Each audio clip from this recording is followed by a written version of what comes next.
They should have brought that murderer out here to listen to my talking. Tonight, the family of Ashlee Shingoose gets the rare opportunity to speak in court after their daughter's killer has already been sentenced. We bring Tanya home. Will Sean Lamb be charged for her because they said no body, no evidence. A Winnipeg family reacts to the news that a search will happen for their loved one 14 years after she was murdered. It's never too late to learn about your identity, about your language, about your songs, about your dances. And we'll hear from Notorious Cree on connecting with culture.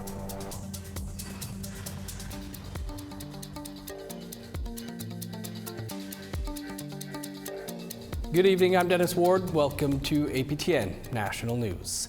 The family of Ashlee Shingoose read out their victim impact statements at the Manitoba Court of King's Bench in Winnipeg Friday morning. It's been almost a year since serial killer Jeremy Skibitsky was sentenced for Shingoose's death and those of 3 other First Nation women. It is rare for impact statements to be read in court after a trial. However, the judge in charge said the circumstances are exceptional. APTN's Kristen Achkete was at the courthouse and brings us this story.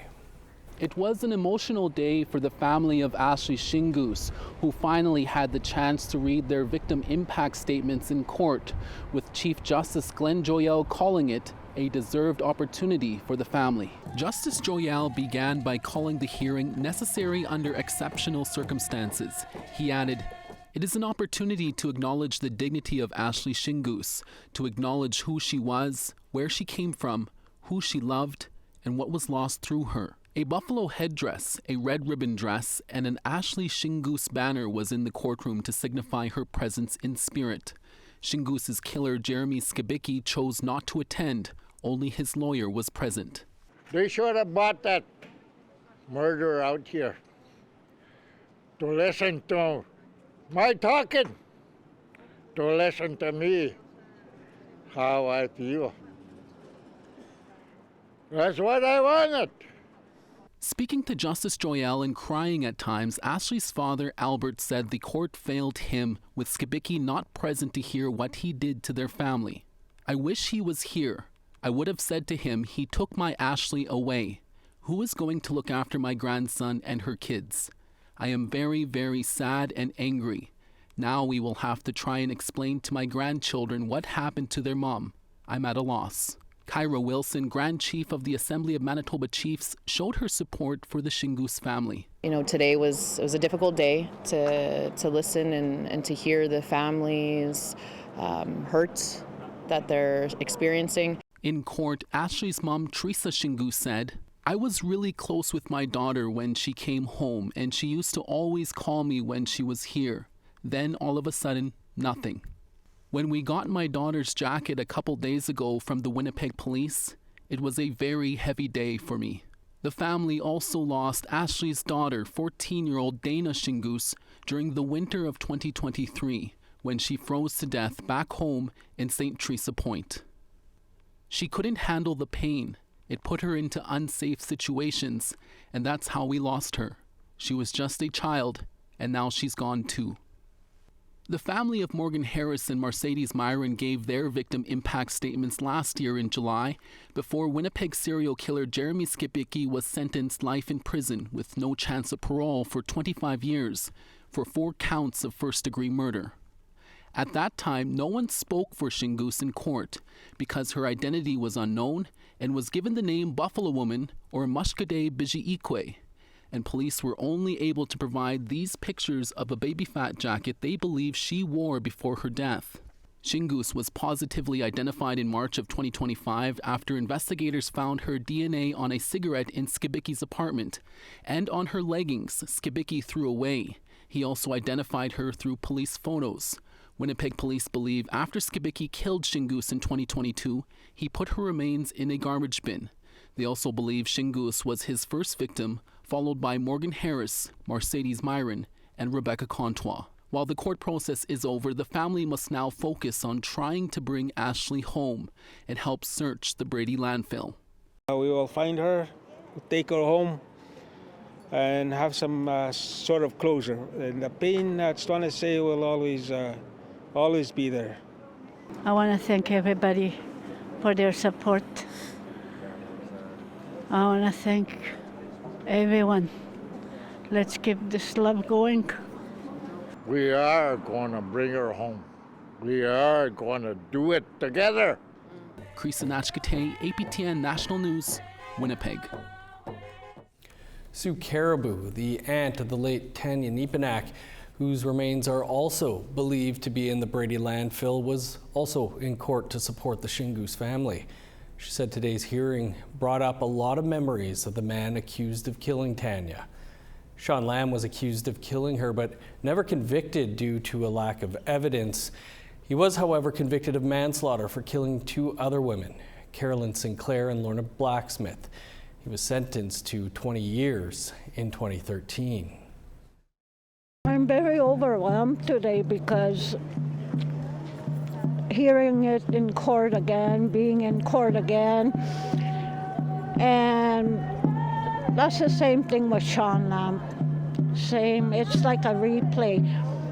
Every time I come to court, it's the same thing. No justice for our loved ones.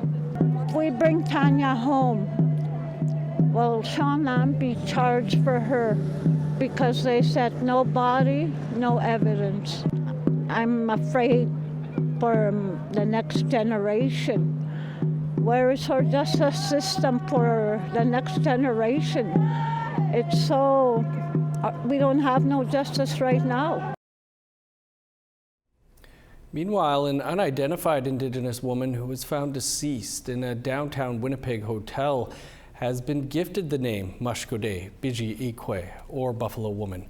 It is the same name that was given to Ashlee Shingoose, one of the 4 First Nations women slain by a Winnipeg serial killer before her identity was known. The name was gifted in ceremony with the blessing of Ashlee Shingoose's parents. On August 10th, 2024, the body of the unidentified adult female was discovered in the stairwell of the Manwin Hotel on Main Street. Investigators have been working for some time to learn who this woman is and continue to search for someone who knows her story. Winnipeg police say this is not a criminal matter. They say the goal is to connect the woman with her family. Thelma Morisseau, who helped give Shingoose the name Buffalo Woman in 2022, explains the meaning behind the name, which originated with Mary Roberts, a well-known grandmother from Roseau River. We felt that passing the name on to this beautiful sister would be very appropriate. And so we did pipe last night. We lifted the pipe at the request of missing persons, and I was presented with tobacco, and I filled my pipe. We talked about what we were going to do. We talked about the story, about where that name came from. We honored Noje Kweba, who was that grandmother that went fasting. The family of Ashlee Shingoose was on hand for the event. On Wednesday, Jean Bowers, chief of the Winnipeg Police Service, returned a baby fat jacket to the Shingoose family. Prior to Shingoose being identified, it was the only piece of evidence police had into her identity. Yesterday, my family and I, we had received Ashlee's coat. That was that's one step ahead to give us that strength to carry on. Even though when we cry, the tears is just a happiness for me that we are going to bring Ashlee home. And you can find much more on the events that unfolded today over on our website, aptnnews.ca. Time to take a quick break, but stick around. There's more to come.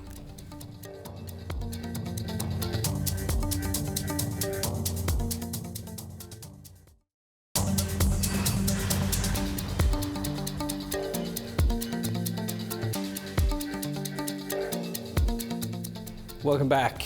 In the city of Winnipeg, a motion to ban encampments of homeless people in areas where children gather has been put to City Council. Our Julia Ross spoke with the councillor behind the motion and the head of a frontline organization that works with the homeless. Encampments in Winnipeg continue to grow and spread into different neighborhoods, despite the NDP government's election promise to end chronic homelessness. City Councillor Cindy Gilroy has tabled a motion to ban encampments in areas where children gather, places like community centers, parks, playgrounds, and splash pads. I'm hoping that the motion will bring that, that people understand that that's not a place that they can set up shelter, and that I'm hoping that it will lead to a greater discussion on what we're going to do with the growing encampment situations that we are having. Gilroy says she has received calls reporting children finding weapons and knives, witnessing a fight, and that daycares have started doing neighborhood walkthroughs before letting children play. The daycares around the neighborhood have come to me, and they were really concerned about weapons and needles and other drug paraphernalia that they were finding, and just some of the escalation that was happening at some of the parks where kids were playing. Gilroy says her efforts to limit the effects of the encampments haven't worked. I've tried to do various motions to try to deal with the problem, get parks cleaning up a little bit more, and some of that worked, but I think the issue is increasing. People who work with the unhoused agree things are getting worse, but problems like this won't get eliminated because an encampment is no longer there. Someone not getting food that day if we can't find them on outreach, or if someone's using substances, it could be an overdose that we're unable to respond to or provide resource to, or they're not where their friends know they are. Jamil Mahmood leads the Main Street Project. They offer help to the homeless and people struggling with substance use or mental health challenges. To him, instead of focusing on a ban, investing in mental health crisis outreach teams is an appropriate response. Ideally, if this comes into pass, there's actually a plan for how we manage this, how we mitigate any other life safety concerns for folks, and an actual strategy for dealing with, and not just enforcement. Gilroy hopes her motion before City Council will kickstart discussions if passed in September by vote. We're going to have to figure it out as a city. Of course, we wish, other governments were at the table, but at the end of the day, the people call us, not the province and not the federal government. So we're going to have a plan of action as a city. She hopes the city and organizations will be able to come together on the issue. The organizations are going to have to play a key part in this. I'm hoping that we can tap into a lot of the great workers that are out there right now. Mahmood says that Main Street Project has yet to see data justifying the motion for a ban, making it hard for the organization to help build a plan. We'd love to see that and be able to work collaboratively as a sector to figure out how we address what the root causes are of these concerns, and not kind of a temporary solution that maybe makes more risk for our community. Both Gilroy and Mahmood want the city to work with organizations and hope for a more open dialogue. City Council will begin discussions on Gilroy's motion in September. Julia Ross, APTN National News, Winnipeg. The Sault Ste. Marie Indigenous Friendship Centre is organizing a protest. It's against a pair of government bills designed to expedite mineral exploration and is calling on other friendship centres to follow suit. It's a rare move, as friendship centres in the past have traditionally stayed away from partisan causes. APTN's Mike McDonald reports. Kathy Surrett, the executive director of the Sault Ste. Marie Indigenous Friendship Centre, says the organization is not necessarily engaging in partisan politics. Rather, it's sticking to its mandate to advocate for urban Indigenous people. Still remaining and having that nonpartisan status, but yet more advocating on behalf of our people, for our people, and with our people, in terms of those laws that are not helping our people. For instance, the Bill 5 and Bill C5, and how that affects urban Indigenous people. Surrett says with friendship centers offering programs designed to reconnect urban Indigenous people with their culture, they too will feel the impact of Bill 5 and C5. In terms of having, cultural camps such as moose hunt camps, so that we could teach the men in the urban Indigenous areas to hunt and to fish And if this Bill 5 and Bill C5 are pushed through, that is going to limit, again, access to the lands where we need those lands to teach our people. Surratt adds the potential impacts of Bill 5 and C5 should be top of mind for all Indigenous people. It's time that our people really look at what we are doing, what we are saying, hearing what we're saying. And the only way to do that is to grab their attention and to advocate, not only as a friendship center, but all Indigenous people, urban and the local First Nations, are also invited to come and walk with us. And it's going to be a very peaceful walk, a demonstration, just voicing our concerns over the land.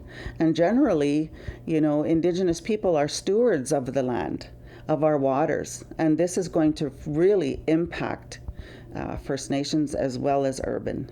The Say No to Bill 5 and Bill C5 rally will be held the morning of September 9th, which is the 175th anniversary of the signing of the Robinson-Huron Treaty. Mike McDonald, APTN National News, Sault Ste. Marie. Thanks, Mike. We're always looking for your feedback or story ideas. Here's how you can continue the conversation with us. If you have a story you'd like to share, you can send us an email to news@aptn.ca. To read and watch our stories, you can go to our website, aptnnews.ca. You can also find us online on your favorite social media sites, including TikTok, YouTube, LinkedIn, and X. Follow APTN News to join the conversation and see our latest stories. An Indigenous Languages Summit wrapped up on Thursday in Ottawa. Hoop dancer Notorious Cree was at the event. We'll hear from them after the break.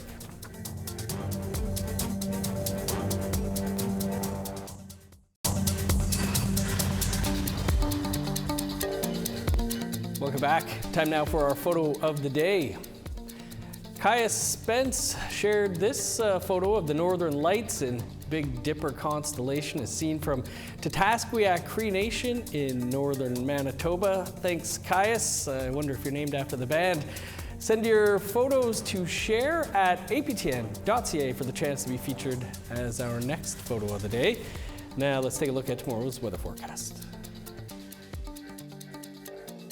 Starting on the East Coast, sunny and 24 in Charlottetown and Halifax. 18 with showers in Kuujjuaq, cloudy and 10 for Nain. Sunny and 33 in Montreal, cloudy and 26 in Val-d'Or. 28 under sunny skies in Sault Ste. Marie and North Bay, 34 in Ottawa. Cloudy and 23 in Thunder Bay, 16 in Sioux Lookout. 17 and sunny for God's Lake and the Paw, 18 in Norway House.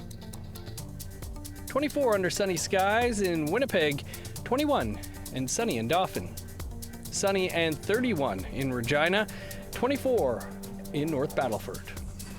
21 in Meadow Lake, 16 in La Ronge. In northern Alberta, showers and 14 in High Level, 18 in Fort Chipewyan.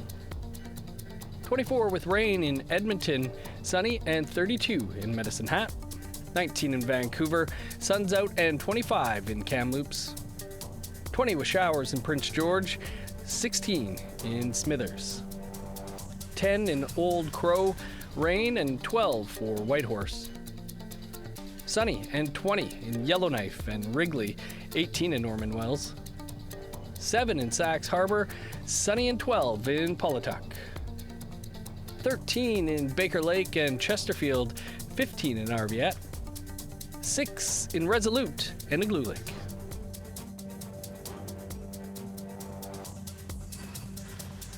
The Waves 2025 Conference for Indigenous Languages wrapped up on Thursday.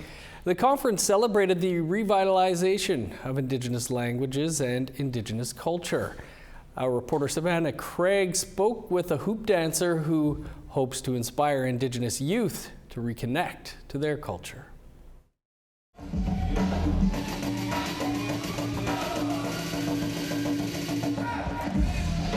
Notorious Cree, a name that represents a blend of hip-hop and Indigenous culture.